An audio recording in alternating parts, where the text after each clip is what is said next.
নিজ কর্মস্থলে ফেরার সুযোগ সৃষ্টিতে আবারও সরকারের কার্যকর পদক্ষেপ দাবি করেছেন দেশে আটকে পড়া প্রবাসীরা। জাতীয় প্রেসক্লাবের সামনে আয়োজিত মানববন্ধনে সৌদি আরব, বাহরাইন এবং ব্রুনাই প্রবাসীরা নিজের অসহায় অবস্থার কথা তুলে ধরে দ্রুত কূটনৈতিক তৎপরতা জোরদারের দাবি জানান। সুমন হোসেন গত জানুয়ারিতে বাহরাইন থেকে দেশে আসেন। ভিসার মেয়াদ ছিল জুলাই পর্যন্ত। এর মধ্যে একটি এজেন্সি আবারও তাকে বাহরাইনে পাঠানোর কথা বলে প্রায় 2.5 লাখ টাকা নেয় তার কাছ থেকে, কিন্তু পরে করোনা পজিটিভ দেখিয়ে তার ফ্লাইট বাতিল করা হয়।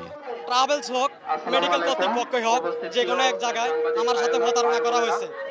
আমার 2-2.5 লক্ষ টাকার মতন খরচ করাইছে।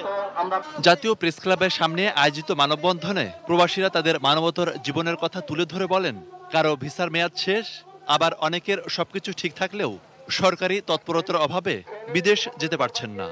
যেমন ইন্ডিয়া, তাদের কূটনীতিক তৎপরতা বলেন, তাদের ভিসা ওপেন, ভিসা ওপেন, তারা চলে গেছে। গত 2 মাস আগে আমরা একটা মানববন্ধন করছি, পররাষ্ট্র মন্ত্রণালয়, প্রবাসী মন্ত্রণালয়, আমরা স্মারকলিপি দিছি, কিন্তু আমাদের সাথে এখন পর্যন্ত যোগাযোগ করা হয় নাই। মানববন্ধনে জানানো হয়, পাসপোর্ট, ভিসা সহ প্রয়োজনীয় সবকিছু ঠিক থাকলেও প্রায় 25,000 সৌদি প্রবাসী এখনো সে দেশে যেতে পারেননি।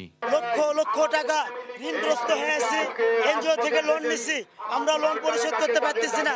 মানুষের কাছ থেকে হাবলাত নিছি, সে ঋণ পরিশোধ করতে পারতেছি না। করোনার জন্য আমাদের জীবনটা তছনছ হয়ে গেল গা। এখন আমরা কিভাবে চলবো, কিভাবে খাবো, কিভাবে ছেলে মেয়েদেরকে দিয়ে চলবে। মনিরুল ইসলাম মিন্টু, 18 নিউজ, ঢাকা।